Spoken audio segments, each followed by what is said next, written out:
quelque chose de bref. Et je voudrais que vous fassiez attention. Ce matin, j'étais en train de prier quand le Saint-Esprit me ramène sur une révélation que j'ai eue en début du mois de janvier 2025, en début d'année. La révélation est celle-ci. Le Seigneur m'a présenté 2025 comme celui Jésus-Christ avait 30 ans et que c'est maintenant qu'il allait commencer son ministère de 3 ans et demi. J'ai toujours prié le Seigneur pour qu'il me révèle le discernement. Ça veut dire quoi? Parce qu'il a déjà fait son ministère à 30 ans, il a déjà fait ses 3 ans et demi. Donc, en me montrant les 3 ans et demi, est-ce que ça signifie que après 3 ans et demi, on va rentrer dans l'ère antichrist? Est-ce que ça signifie qu'après 3 ans et demi, on aura l'enlèvement? Est-ce que ça signifie que je me posais la question. Et puis aujourd'hui, il ramène mon esprit sur la révélation. Et il commence à me montrer l'année 2025 jusqu'en fin d'année. Et il me montre l'année 2025 et il me montre l'année 2033.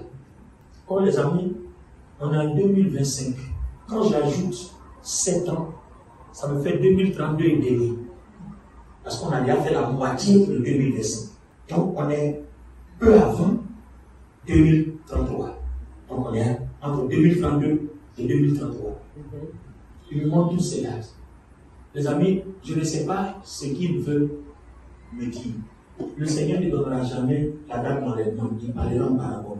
Alors moi, quand je regarde dans les Écritures, en tant que théologien, je sais que si l'Antéchrist doit entrer sur la scène mondiale pour prendre le contrôle du système mondial vers la fin de 2025, ça veut dire que normalement l'Église doit être là.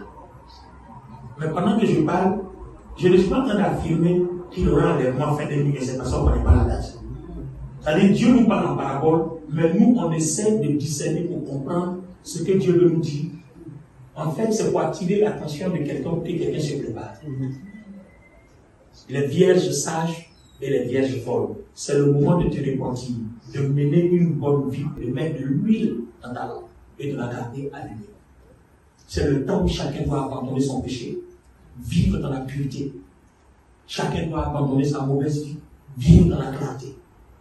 Parce que les dates qu'il montre, il me montre fin 2025, qu'est-ce qui va se passer? Est-ce qu'il y aura la troisième guerre mondiale? Est-ce qu'il y aura pourquoi? Quel événement qui va arriver, qui va faire que l'Antichrist sera celui qui va apporter la paix, selon la prophétie de Daniel? Daniel, je ne sais plus, au chapitre 29, il parle de l'Antichrist qui va apporter 7 ans de paix. Daniel 9, 24, 27.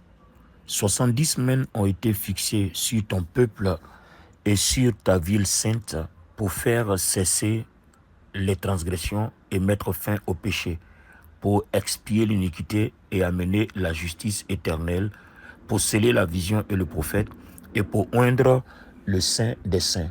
Sache-le donc et comprends, depuis le moment où la parole a annoncé que Jérusalem sera rebâtie jusqu'à loin, au conducteur, il y a 7 semaines. Dans 62 semaines, les places et les fossés seront rebâtis, mais en des temps fâcheux. Après les 62 semaines, un oint sera retranché et il n'y aura pas de successeur. Le peuple d'un chef qui viendra détruira la ville et le sanctuaire, et sa fin arrivera comme par une inondation. Il est arrêté que les dévastations dureront jusqu'au terme de la guerre. Il fera une solide alliance avec plusieurs pour une semaine, et durant la moitié de la semaine, il fera cesser le sacrifice et l'offrande. Et le dévastateur commettra les choses les plus abominables jusqu'à ce que la ruine et ce qui a été résolu fondent sur le dévastateur. Or, quand nous calculons 7 ans de paix, on a 2025 et demi. Si on a juste 7 ans, on a 2032 et demi. Pourquoi Dieu me montre 2033? Et quand je calcule, ça peut bel et bien 7 ans.